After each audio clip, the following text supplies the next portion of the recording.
हम जानते हैं कि हनुमान शिव के अवतार हैं, लेकिन इसके पीछे की कहानी क्या है?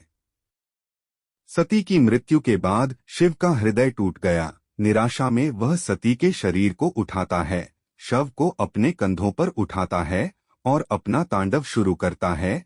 शिव को ऐसी हालत में देखना किसी को भी हजम नहीं हो रहा था।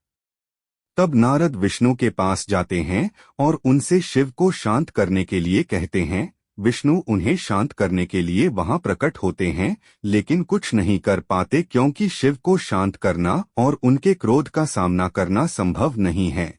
इसलिए उन्होंने सती के शरीर को काटने के लिए अपने चक्र का उपयोग किया।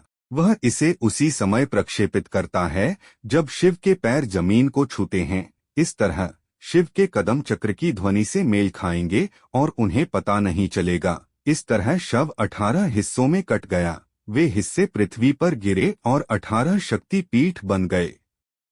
कुछ देर बाद जब उसे पता चला कि उसके कंधों पर कोई भार नहीं है, तो शिव को एहसास हुआ कि क्या हुआ है। उदासी के कारण वह विष्णु को पृथ्वी पर जन्म लेने, अपनी पत्नी से अलग होने और जीवन साथी से अलग होने का दर्द अनुभव करने का श्राप देता है।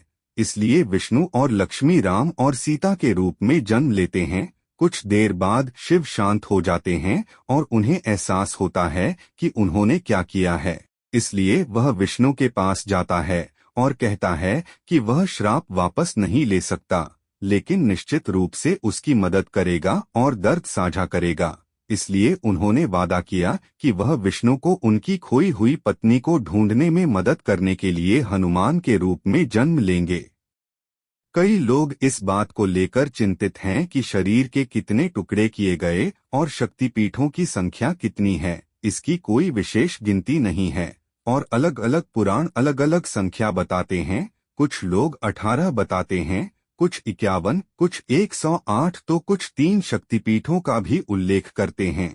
जिन पाठों का मैंने उल्लेख किया उनमें 18 का सुझाव दिया गया। हालांकि यह उत्तर का आदर्श वाक्य नहीं है। मैं केवल हनुमान के जन्म के पीछे का कारण बताना चाहता था। हनुमान ने बचपन में सूर्य को सोने की गेंद समझकर उसे पकड़ने के लिए आकाश में छलांग लगा दी थी। इंद्र ने वज्र नामक शक्तिशाली वज्र से हनुमान के बाएं जबड़े की हड्डी तोड़ दी और उन्हें मार डाला। अपने पुत्र हनुमान को इंद्र द्वारा मारा गया देखकर वायु ने क्षण भर के लिए तीनों लोकों से वायु को वंचित कर दिया। वायु के अनुरोध पर ब्रह्मा ने हनुमान को वापस जीवन प्रदान किया। हनुमान को ब्रह्मा से सभी दिव्य हथियारों, ब्रह्मास्त्र सहित से प्रतिरक्षा का वरदान मिला। युद्ध में लड़ने के लिए हनुमान ने कभी गदा का प्रयोग नहीं किया। उन्होंने चट्टानों, शिलाओं, वृक्षों तथा उखड़े हुए पर्वतों के शिखरों से युद्ध किया। चपलता, शारीरिक शक्ति, आमने सामने की लड़ाई और सभी दिव्य हथियारों के प्रति प्रतिरोधक क्षमता के मामले में हनुमान रामायण के सबसे शक्तिशाली योद्धा थे। हनुमान भगवान राम की सेना में सबसे शक्तिशाली वानर थे और युद्ध के मैदान में अनंत पराक्रम के योद्धा थे।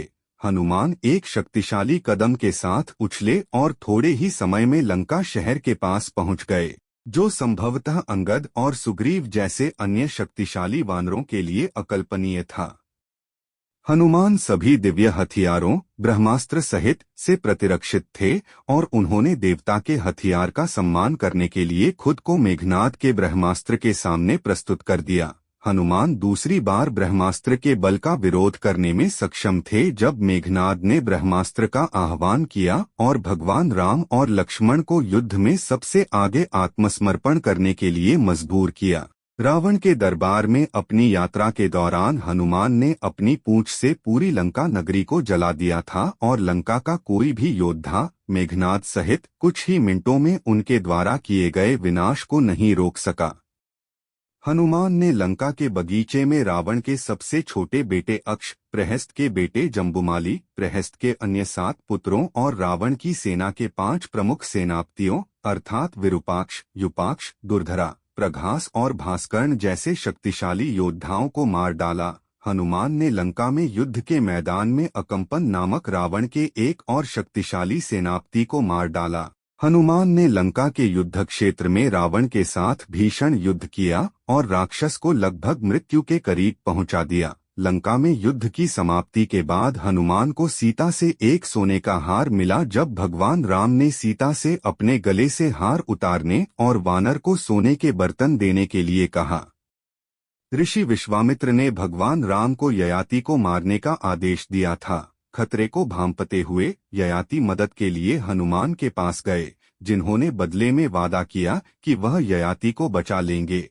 हनुमान ने युद्ध में किसी भी हथियार का प्रयोग नहीं किया, बल्कि युद्ध के मैदान में राम का नाम जपते हुए खड़े रहे। भगवान राम के धनुष के बाणों का हनुमान पर कोई प्रभाव नहीं पड़ा। तब राम ने हार मान ली और हनुमान की भक्ति और साहस को देखकर ऋषि विश्वामित्र ने राम को अपने वचन से मुक्त कर दिया। हनुमान की भूख की कहानी। हनुमान एक बार ऋषि वाल्मीकि के आश्रम में सीता से मिलने गए और सीता द्वारा पकाया गया भोजन खाने की इच्छा व्यक्त की। सीता माता ने बहुत सारे व्यंजन बनाए और हनुमान जी को परोसने लगीं। लेकिन हनुमान की भूख अतृप्त थी और आश्रम का सारा राशन खत्म होता जा रहा था। तब सीता ने भगवान राम से प्रार्थना की, जिन्होंने उन्हें तुलसी के पत्ते के साथ भोजन परोसने का सुझाव दिया। सीता देवी ने वैसा ही किया और अंततः हनुमान की भूख शांत हुई।